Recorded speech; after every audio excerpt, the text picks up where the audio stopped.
Well, good morning, everyone. It's lovely to be with you this morning. And babies are nothing new to me. My late wife delivered over 700 babies as a district midwife. So while I was courting and then marriage, the last 4, by the way, were her own. But it was all babies. And midwives are very coarse in their speech when they're talking about babies. But anyway, well, perhaps I'd like to turn to Isaiah 35. It's a lovely chapter. And it's one of those chapters that when you read it, you feel good. How much is past in this chapter and how much is future is debatable. But there's no doubt there are the tones of Exodus from Egypt in the script. Alex Motcher, in his excellent commentary, said it's one of the most beautiful poems ever written. And in it, we can find traces of the Christian life. I mean, the opening phrase, verses 1 and 2, the wilderness and the dry land shall be glad, the desert shall rejoice and blossom like a crocus, or if you have the King James, blossom like a rose. Christians, of course, as we know, are pilgrims, and it often seems that we are marching through a barren land. But then in verse 2, it shall blossom abundantly, rejoice with joy and singing. The glory of Lebanon shall be given to it, the majesty of Carmel and Sharon. They shall see the glory of the Lord, the majesty of our God. It's marvellous, really, when sometimes our outlook is very bleak, and certainly in the world in which we live today, we have nothing to rejoice about. It's a very bleak outlook indeed. And it's one of the mysteries, and God does move in a mysterious way.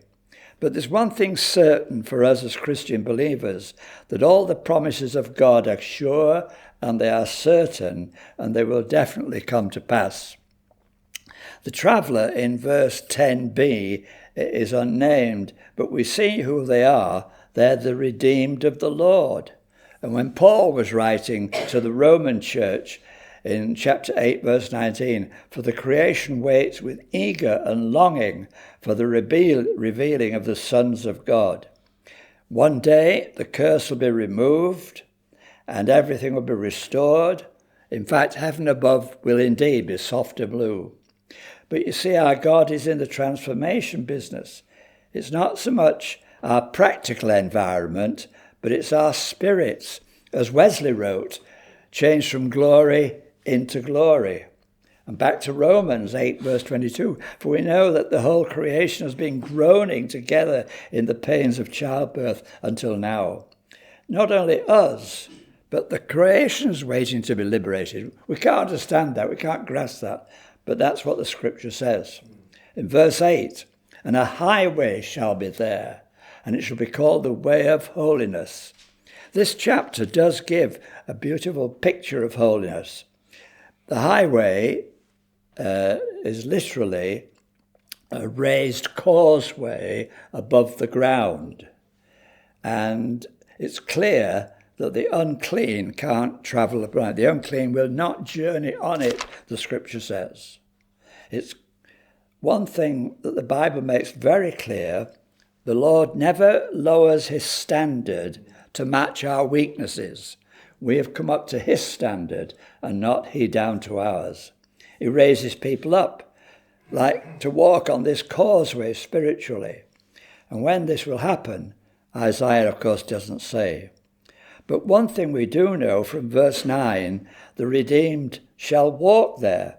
This, by the way, is the very first reference to redeemed in the book of Isaiah. And any gospel preacher should know, as it makes it clear, we can't save ourselves. Salvation is of the Lord, he said to Jonah. So the redeemed stresses then the person of the Redeemer, his relationship to the redeemed, his intervention on our behalf. That the word in the Hebrew is Gael, or the participle is Goel. It's a technical term for the next of kin, who had the right to take his helpless relative's place. This is clear in Leviticus 25:25.